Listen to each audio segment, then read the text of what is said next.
Rabbi, at the Seder, a very important part of the Seder, everybody has like Vartim they say, or things they say yearly that becomes like literally. And I asked, it's funny, Rabbi Russ said he was the last number of years Rabbi Russ was there.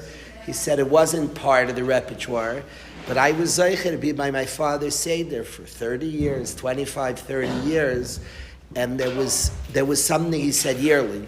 If I was there 25 years, in 25 years, literally yearly, he would tell us the Rambam that a person who excludes, a person could be shomer Torah mitzvahs, mamish, a masmid, doing mitzvahs, if they're separate prior from Klal Yisrael, to not be kairos. Like the person is very distant from Yadus, from Yiddishkeit. A basic, it's not like working on it. A reality is ich bin a Yid. It's the sugya we've been learning. The matziv tonight is serious. The matziv is Bez Hashem, there'll be Yeshuas, but what's going on now, we need tefillas and we need to be focused, to be mispalel. Just how many Yidden are nervous. Obviously, many of us, I have 2 kids, I have in-laws living there, and all of us have relatives. It's mishpacha there who are nervous. Reb David has an anicle now, fresh anicle and children, and not creating fear. Bez Hashem, Eretz Yisrael is, the Rebbeinu Shalom is Yad Hashem, Ene Hashem, but Mireish Hashana, Rachris Hashana. There's ashkacha there, but the matziv is serious. The attack of Iran is on. Iran sent back. We don't know what they sent back yet. It takes hours to find out. The matziv is serious. Of course, our thoughts, our tefillas, our Torah, any Torah we learn, any Yisairis, a song we sing, L'Kavod Shabbos, it should be a zchus. Zchus for Am Yisrael. It's what we're thinking about. What the entirety of our people are thinking about Am Yisrael and the Matzah, which is just pretty, is overwhelming and serious. So any share, and that's what's on our mind. We are not to speak about that, not to think about that, not to say that the limud, not just to say, the limud that we do should be a zchus. Zchus Hagana, protection for Eretz Yisrael. Torah is Megan. Limud Torah is Megan. So I wanted to start with that. Thought I want to wish him Mazel Tov. Reb David's anicle, Reb David's back here. What a Yid, Reb David Stein is a close friend. What's most important to me is that he's a good friend, a very loyal and good friend. There's a ben in the mishpacha, nisrapa mishpacha. What a zchus for the whole mishpacha. And there's a refuah for the mishpacha. I went through it in our family. My youngest sister had a child, had an anicle. It was painful. The tata wasn't at the simcha, but there's a certain sense of hemshech. Things are keep going.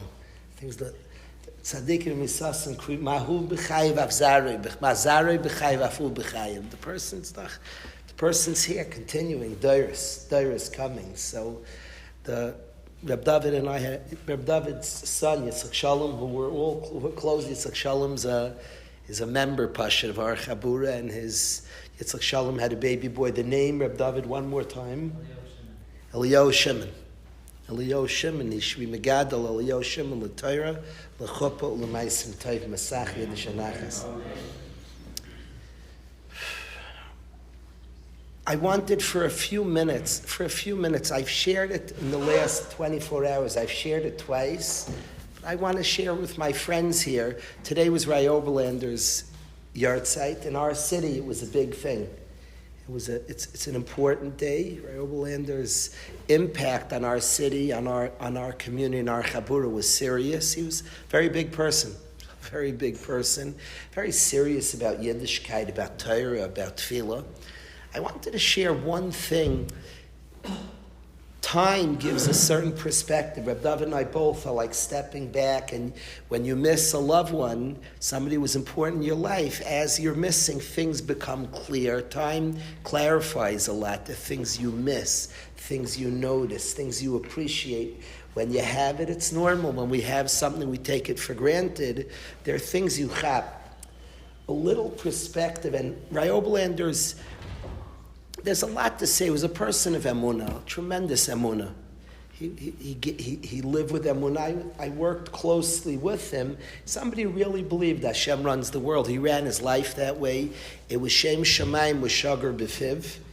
He's somebody who spoke about Hashem. Like Hashem was very real in his life, and he was a big maimin. I want to share from his life, like a nekuda. It's like almost a small nekuda, but like it hit me like a ton of bricks this year. Like, there are things we do, hanhagas, and things that happen in our lives that look like a shtickle convenience. And if you ever step back, like Hashem did that, Hashem arranged that, so there are times you chap things. I want to share something that's rather remarkable. For many years, I was in this shul, Baruch Hashem, I loved this sibur with my friends, and I was zeicher to be very here stark. And I had a yeshiva, I was involved in the yeshiva, but Shabbos I was in the shul, Baruch Hashem, and I was able to be in the shul weekly. Now practically I had a shutaf in the Masifta and I couldn't be there on Shabbos. I would walk in Shalosh Chodesh every week. We used to have, for a period, 4 ins and 1 out, to 3 ins and 1 out. Was it 3, Rebezi? There was a period with 3-4 ins, 1 out. I'd walk in with my kids every Shalosh Chodesh, we weekly walk the 3 miles together. But Friday, Leil Shabbos and Shabbos day, practically I couldn't run the Masifta. So Rabbi Obelander was very competent and he ran Shabbos. So that was an arrangement of convenience. Practically, I couldn't be there, and he was very competent, very capable, and he created Shabbos. And there were beautiful Shabbosis in the Masifta, and it was like a technical thing, Rabbi Obelander, to run Shabbos, a shtickle technicality.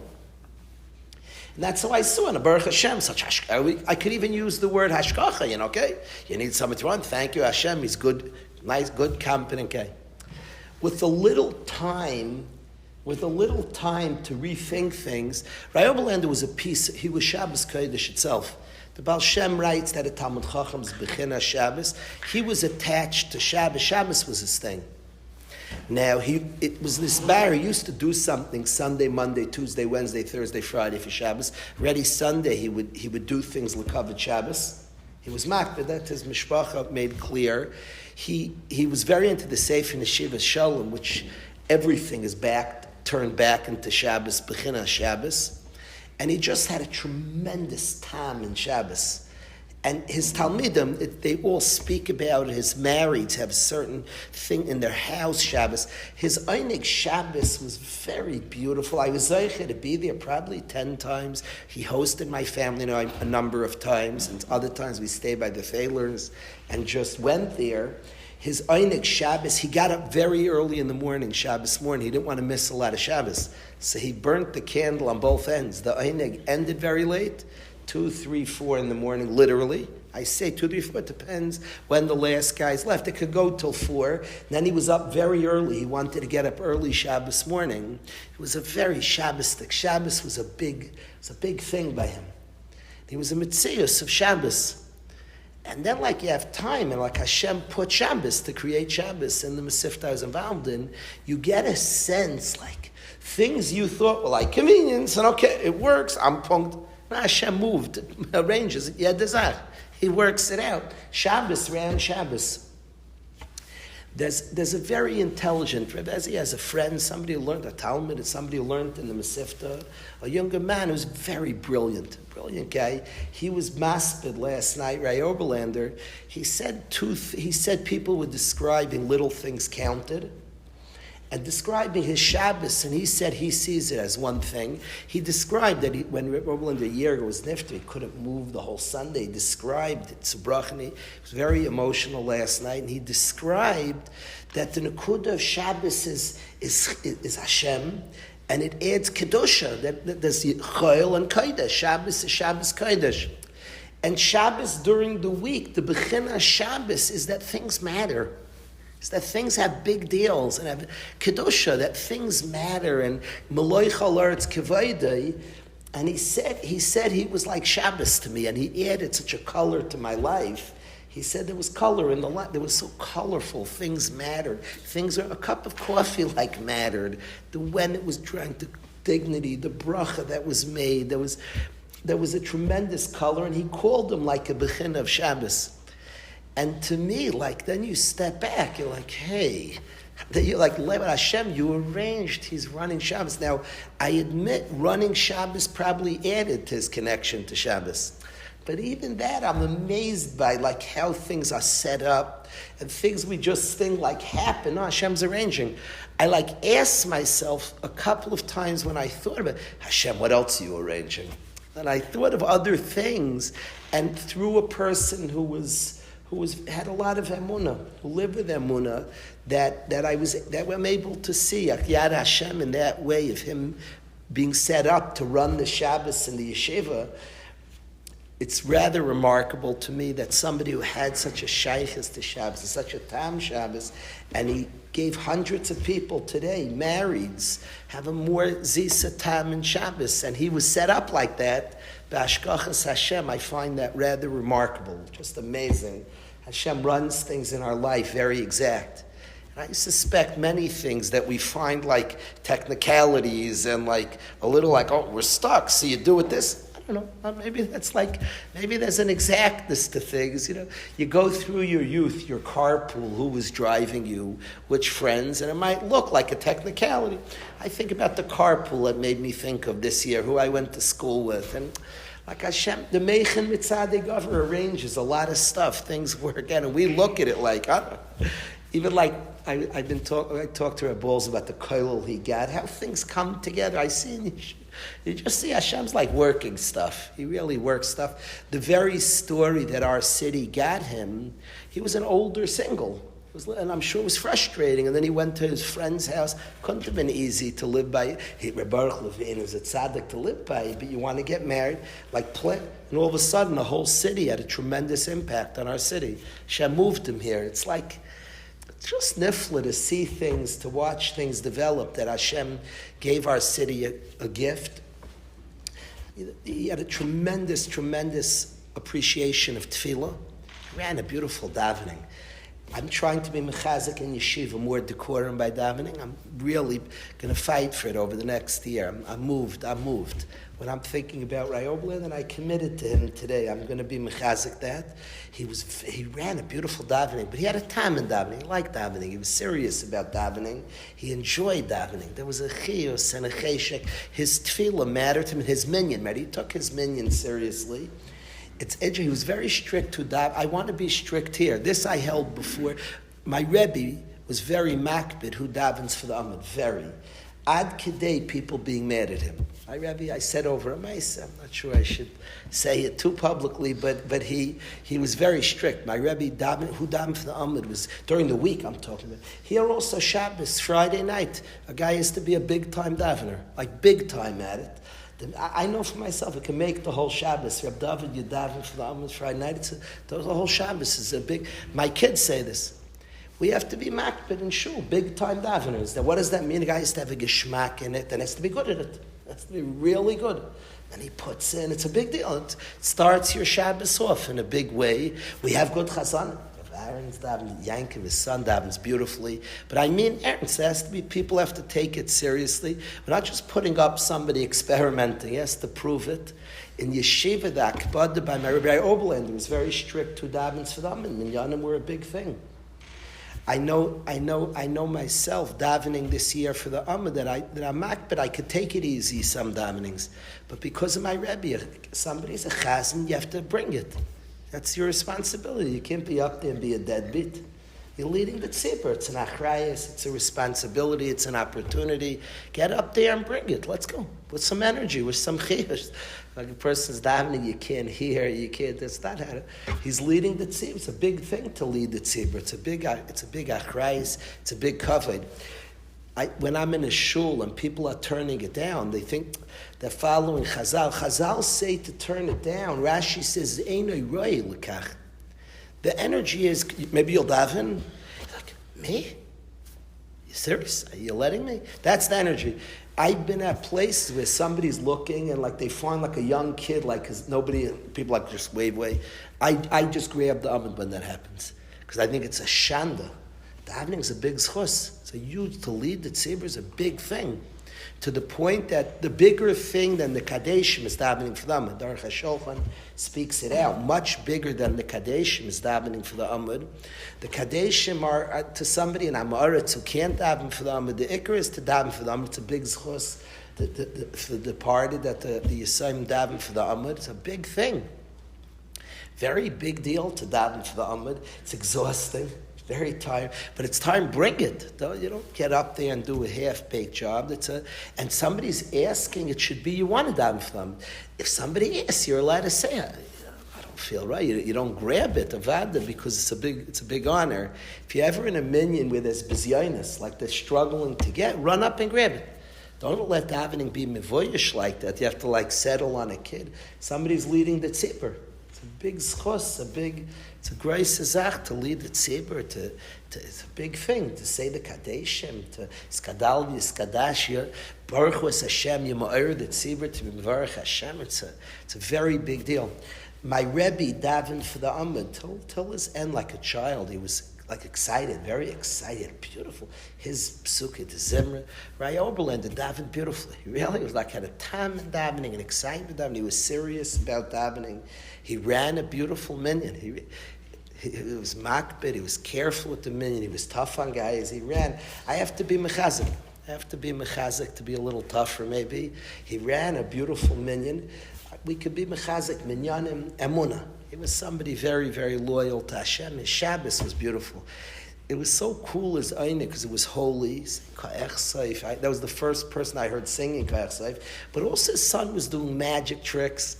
It wasn't like a furzach, let's make this so. He was very comfortable. His kids were doing tricks and giving out cholent and candy. That was like a good example of being a human being. It's not a forced thing, but very daibin.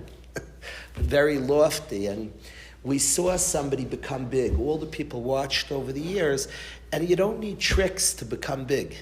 It's like people have to do crazy zachen, you do something meshuggah. I once heard a big Rosh Yeshiva in Eretz Yisrael talk about this. That the path to godless is not like doing meshuggah and a thing. You have to as long as we're amongst a lot of holy people.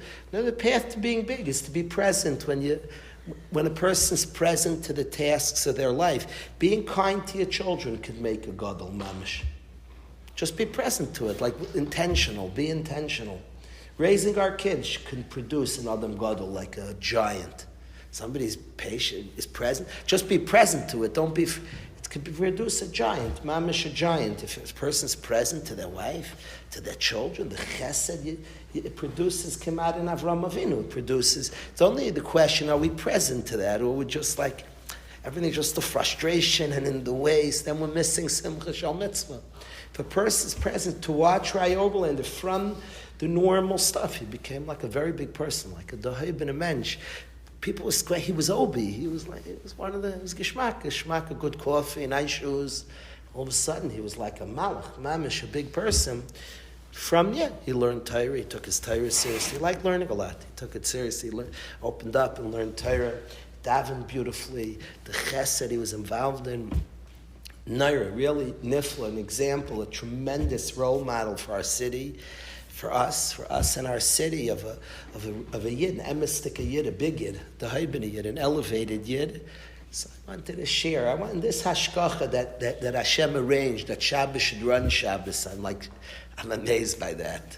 And of course, Hashem runs the world, and to see hashkachas Hashem, to watch for it, to notice it, things in our life that happen, Hashem is orchestrating and arranging to see. I think specifically now that there's a milchama, there's a massive. I'm thinking about the emunah. There's space to be nervous. It's easy not to be nervous. You distract. I'll turn on the Met game louder. But a person also could be nervous. There's bombs flying this way, that way. They could be nervous. The goal is not to be nervous. The goal is emistic emunah. We're mamish in good hands. Hashem runs the world. We're in good hands. We're in very good hands. Hashem, hine layanim laishan shaymer Yisrael, shaymer amma Yisrael ad. Shaymer oyev amma Yisrael. These things are true. It's true. He loves his people. Hashem's very into his people. We're a big people. We're a people of Hashem. We're people who are close to Hashem. And think, talking about somebody who lived with Emunah. I think of it, it's like Shalom and his wife, the little child. To Rabbi Shalom, he's in good hands. Rabbi Shalom said, I think my son with his wife, we were trying to wake them up. We were supposed to wake them up. Is it our job to get them to Bombshell? We were calling, we couldn't get through. We tried all 3 numbers that we have. We couldn't get through. So you know what? They're sleeping. It's also a person needs to sleep. And yeah. I wanted to study for a few minutes. And it should be a schos, Torah is Megan. I wanted to study with no agenda. We were learning in yeshiva. There's a mitzvah of limud Torah, and we have a mitzvah to remember the story of Miriam. Every year there's mitzvah, so we're mamish being mekayim limud Torah, and the story of Miriam and Aaron is fascinating. There's so much to be medayik, just to learn for a few minutes. But tadaber Miriam v'Aaron b'Moshe. Miriam and Aaron speak about Moshe. Now, the word Bim Moshe is very hard to read. Ar Chaim HaKadosh is medayik. Bim Moshe, Avi, I can't read it. Al Moshe, they spoke about him. What does it mean? How do you speak Bim Moshe in him? I don't know how to translate. If you could translate Bim Moshe, they spoke Bim Moshe, Al Moshe. So there's a machlokes in the Medrash if Moshe was there. Machlokes Tanaim, was Moshe Rabbeinu there or not? It doesn't say Lim Moshe. They didn't say it to him. But I want to express, based on Ar Chaim, it's a shtickle my own, but based on Ar Chaim HaKadosh, I want to tiny the word Bim Moshe in Hilchos Lashon Hara. You're not allowed to say Lashon Hara in front of a person. You're not allowed. There's no heter. Well, he's there. People mistake the Gemara and Erchin. It's a big mistake. Say it's in front of the guy. It's not Lashon Hara. It's Lashon Hara in front of a person. In front of the person is a heter on something that can be translated in 2 ways. So if he's there, you obviously didn't mean the bad way because he's there. If it's blatant Lashon Hara, it doesn't help saying the person's there.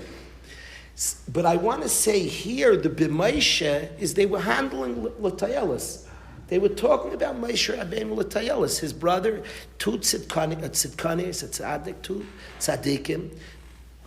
Aaron and Miriam were handling big siblings, and they were handling with Tayelis about Moshe Rabbeinu. And it was a handle that they would have said in front of him. It's machlokes time if he was there.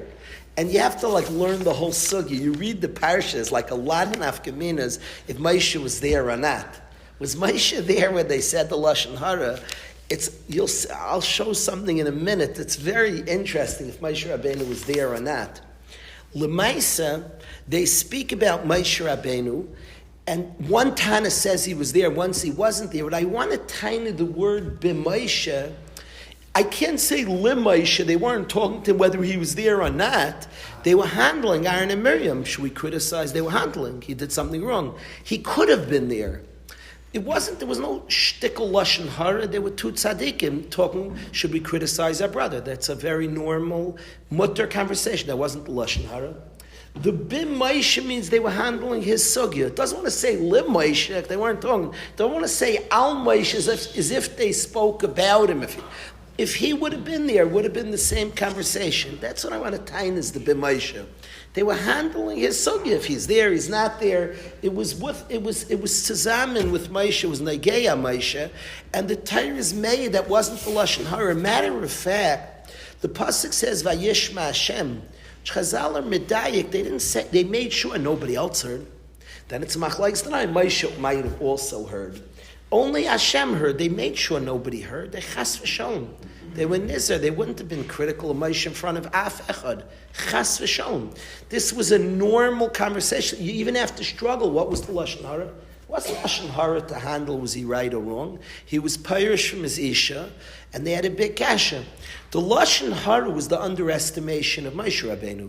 The Lashon Hara was Miriam said, we're also Nevi'im, we're not pirish. That's Lashon Hara. A very dakastic Lashon Hara. Because they didn't say one bad zach, but she said, we're Nevi'im, we don't separate, I don't understand. Now you think, you're even? You're not even. That was a Lashon Hara. You equated yourself. You're not even to Moshe. Now that was her Lashon Hara. What's the time on her? She thought they were equal Nevi'im. I don't know. She should ask him, she should have known, she should chap. There's a Lashon Hara. You say something assuming. It's amazing dakos of Lashon Hara. And we're mitzvah to remember this every day. And it's amazing to me, Lashon Hara is how you view a Yid. They underestimate Moshe. This is the shayrish of Lashon Hara here. The shayrish is, I don't think you could point to anything they said that's bad, except that she underestimated Moshe. That's the Lashon Hara. Very instructive. What they said is they were handling it. And Vayishma Hashem, nobody else heard. And when you see what Hashem says back, the Lashon Hara wasn't that, why is he, the Lashon Hara is, we're also Nevi'im, we're not Pirish. Why is he Pirish? See, that's Lashon Hara. You're saying you're equal to Moshe. You're Nevuah. And she didn't even say we're equal in Madrega. In Nevuah, she thought we're also Nevi'im. That's not the same Nevuah. That was Lashon Hara. What's the tiny? I don't know. She should have known. She should have asked him. You're not the same Navi. You're just not the same Navi as to assume you're the same Navi. You underestimated Moshe. And that's the Lashon Hara here. It's funny though, but she thought we Magia Lim Kaimei. I'm the same. I think I'm the same. She wasn't. She thought she was Magia Lim Kaimei. That was an underestimation of Moshe. It's hard even to say, what do you want from me? I talk underestimate. That's Lashon Hara. Who asked you to underestimate something? I don't know. Basically, that's the Lashon Hara. It's the only Lashon, that's the Lashon Hara I find. If somebody, I'm not like trying to, this Torah, you're not like at liberty to say any pshat you want. It looks like that's Lashon Hara. If somebody has a different pshat, I'm open to hear. You could say she shouldn't have been critical. I think that's inbounds. She was a sister of Moshe. She was allowed to be critical, and she was very careful. Nobody else hears. They spoke Vayishma Hashem. Nobody else heard. The Lashon Hara is the underestimation of Moshe. It's a Lashon Hara. You spoke underestimating somebody.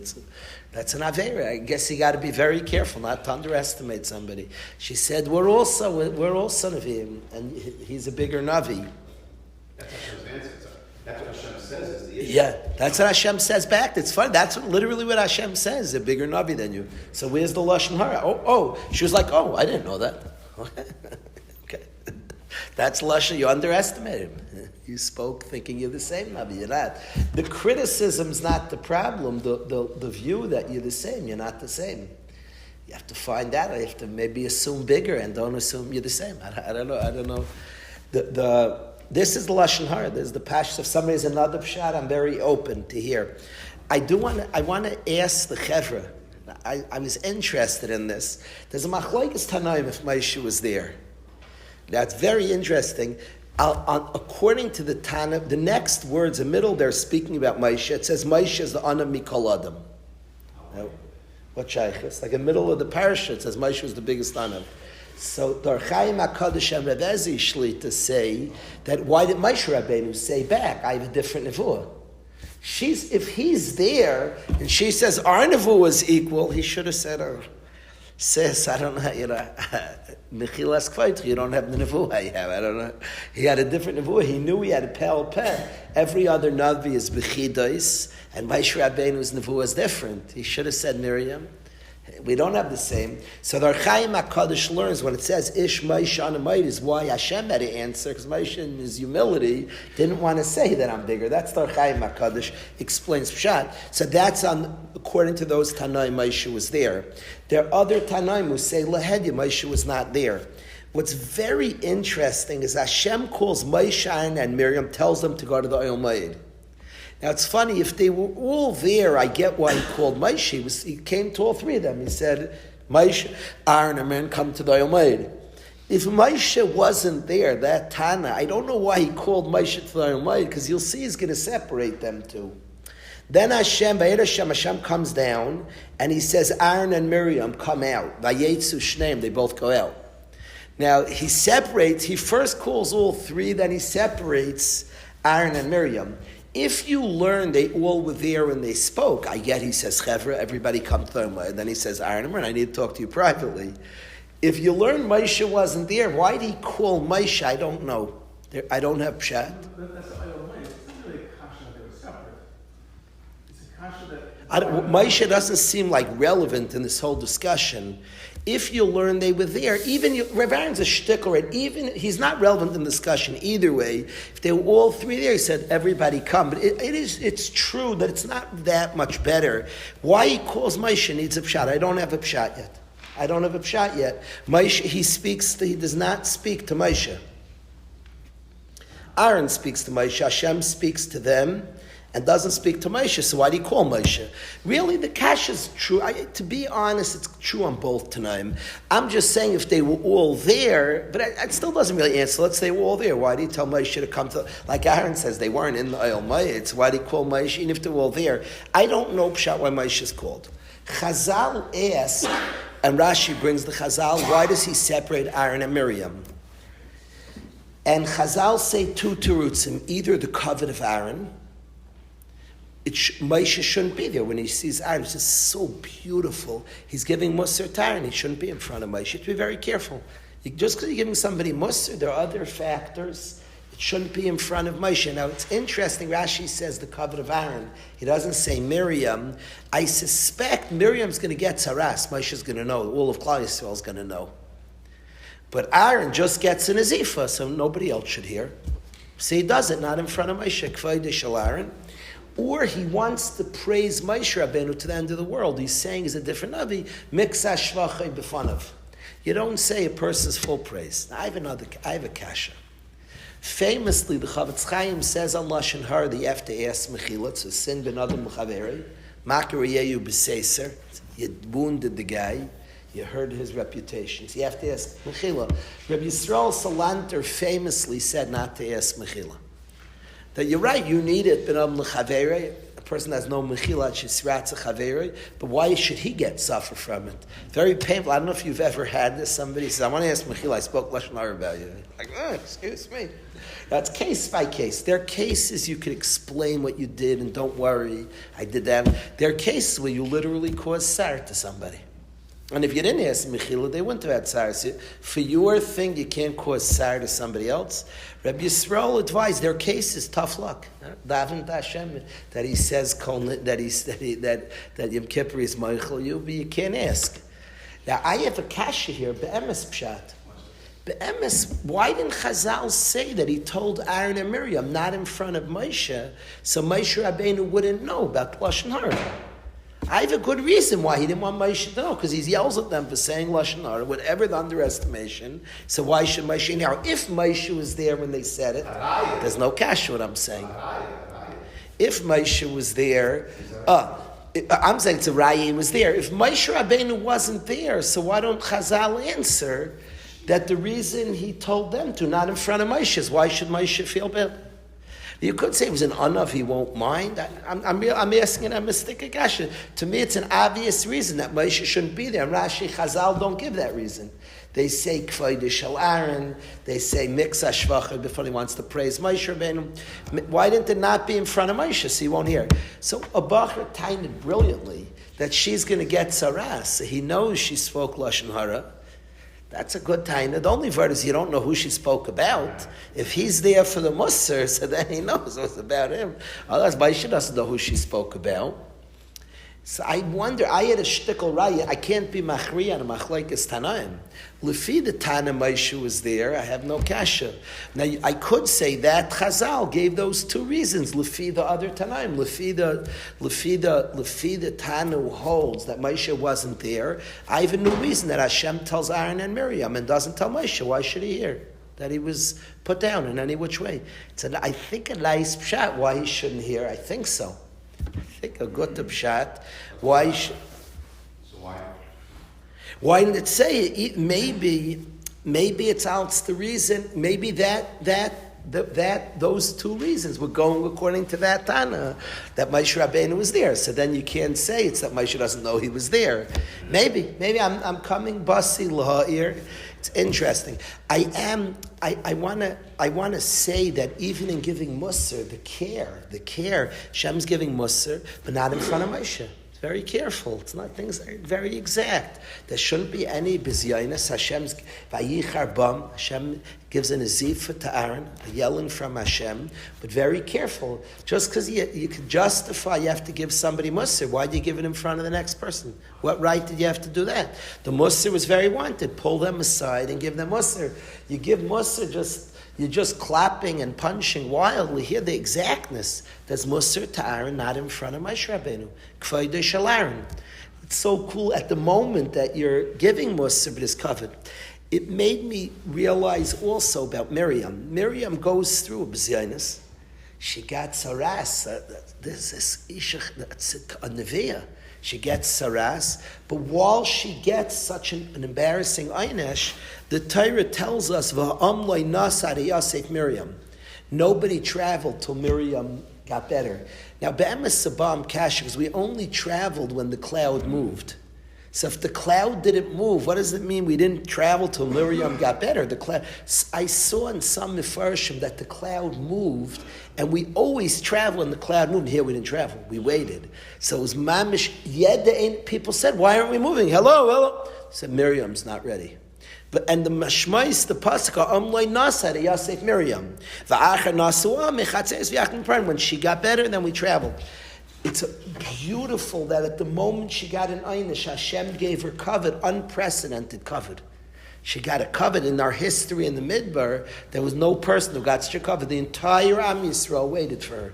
Miriam's, we're not leaving without this tzaddikus. Somebody got saras, Klal Yisrael traveled, and they weren't with us. We're not moving. We can't go anywhere without Miriam. So at the moment when she got tremendous musr, she got a tremendous covet. Yemin Mekarim small doichik. That b'shas the very einish, there was a statement Hashem announced to Am Yisrael, "This is the most precious. There's a big isha gedolah. Nobody's moving till she comes." So at the time she got an einish, and I just want to point out, sometimes we go into a mode like tough mode, or punishing, and sometimes we have reason with a kid to give one of our children a nazifa. Here, b'shas and nazifa of Aaron, the Rebbeinu Shalom's mamish protecting the covenant. You don't go into nazifa mode. Now I'm like, but I need to give Muslim. Stop being in nazifa mode. Protect their honor. It shouldn't be in front of any other kids. You had a right to give Muslim. Why are you embarrassing them? That wasn't right. And then b'shas the nazifa, b'shas Miriam's getting the einish. Hashem's giving her a covered la yoman. You don't go into nazifa mode. B'shas there's a musar. Hashem's being mechabed Miriam, a covered, an unprecedented covered in the history of our people. The entire nation, millions of people are not traveling. Covered Miriam. We're mamish learning about how precious she is. B'shas Maisa.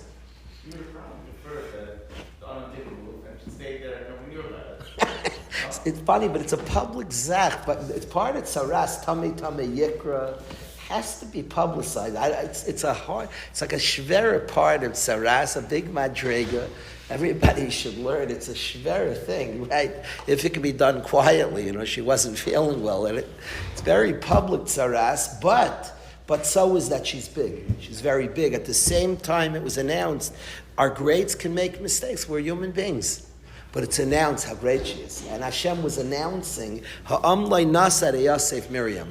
This is a mitzvah d'oraisa to learn this parsha. I want to suggest to the Chaver, learn it with your families. Learn. First of all, the Lashon Hara, I think if I'm right, if you have a different shot, such a zach, just underestimate somebody else's Lashon Hara. Let alone to knock, to rip. There's no knocking, just underestimate it was a Lashon Hara.